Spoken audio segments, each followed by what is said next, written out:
এশা জান্নাত, modus operandi, খুন সহ ধর্ষণ। ঈদের মধ্যে আসলে মুভি রিলিজ পেয়েছে অনেকগুলো, এর মধ্যে আমাদেরটা এশা মার্ডার আছে। সো দর্শকদের সাড়া খুবই ভালো পাচ্ছি। প্রত্যেকটা মানুষ আসলে নিজেদেরকে রিলেট করতে পারছে আমাদের গল্পের সাথে।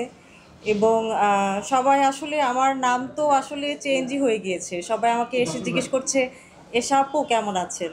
সো এটা খুব ভালো লাগছে। এবং সবাই এরকমও আছে অনেক মেয়ে অডিয়েন্স আমাদের, যারা মুভি দেখতে এসেছে, তারা আমাকে এসে বলছে এশা আপু আমার নাম এশা, এই জন্য এশা মার্ডার দেখতে এসেছি।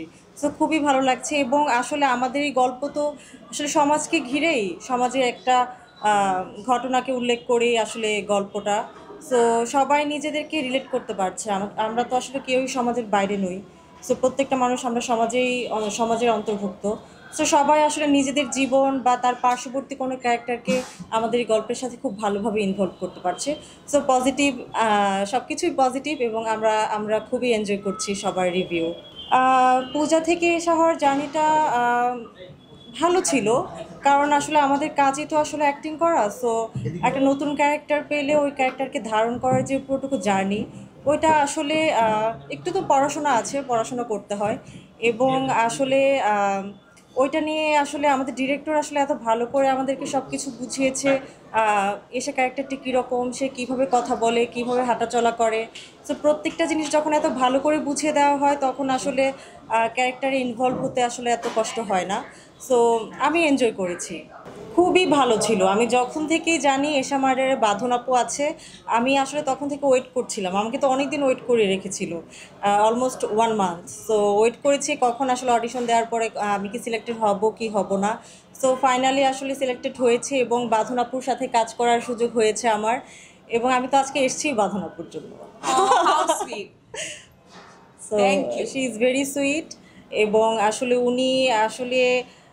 উনি যে একজন কো আর্টিস্ট হিসেবে আমার সাথে ছিল বা আমি ওনার সাথে ছিলাম তা না, উনি আসলে একদম আমাকে আগলে রেখেছে। এবং একজন বড় বোনের দায়িত্ব যেরকম, উনি আসলে এগুলো পালন করে।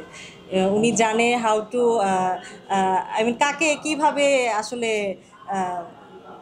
একজন কো আর্টিস্টকে কীভাবে আসলে সম্মান করতে হয়।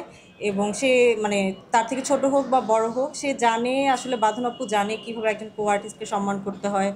এবং তাকে ওই মানে যে বয়সে তাকে কীভাবে আসলে রেসপেক্ট করতে হয়, এই জিনিসটা ওনার মধ্যে অনেক। এবং আমিও আসলে এগুলো শিখছি, আমার খুব ভালো লাগছে। সো আমার কাছে একদমই চ্যালেঞ্জিং মনে হচ্ছে না, আমি অনেক কিছু শিখছি তার কাছ থেকে। আমি তো আসলে আমি খুবই, হ্যাঁ, আমি একটু ক্যামেরাতে একটু বলে নিই, আমি আসলে খুবই ইমোশনাল একটা মানুষ। এবং আমি ইমোশনাল হলেও অনেক শক্ত। সো আমি সহজে কান্না করি না, বাট হয় না মাঝে মাঝে আসলে একটু কিছুতে খারাপ লাগলে কান্নাকাটি করে দেয়। তো বাঁধন আপু ওই জায়গাটাতে অনেক স্ট্রং, আই গেস। সো আপু আমাকে শিখিয়েছে how to be a strong woman. So এটা আসলে খুবই ভালো লেগেছে আমার। এবং আপু আমাকে তুমি আমাকে বলো আমি কিভাবে আসলে আরো স্ট্রং হব। হ্যাঁ, অনেক কিছু জানতে ইচ্ছা করে। এই যে আপু এত সুন্দর করে কথা বলে, আমি ওনার সাথে মানে ওনার মতো সুন্দর করে ইন্টারভিউ দিতে চাই। আমার কাছে অ্যাক্টিং এর থেকে বেশি কঠিন ইন্টারভিউ দেওয়া আপনাদেরকে। তো এটা আমি এই যে আপুকে দেখে শিখছি। প্রথম তো আমি একদম শক্ত হয়ে থাকতাম, এত কথা বলতাম না, চুপচাপ থাকতাম। তো আপুকে আসলে আমি অবজার্ভ করতাম, আপু কিভাবে কথা বলে, উনি কিভাবে ইন্টারাক্ট করে আপনাদের সবার সাথে। সো শিখছি আপুর কাছ থেকে।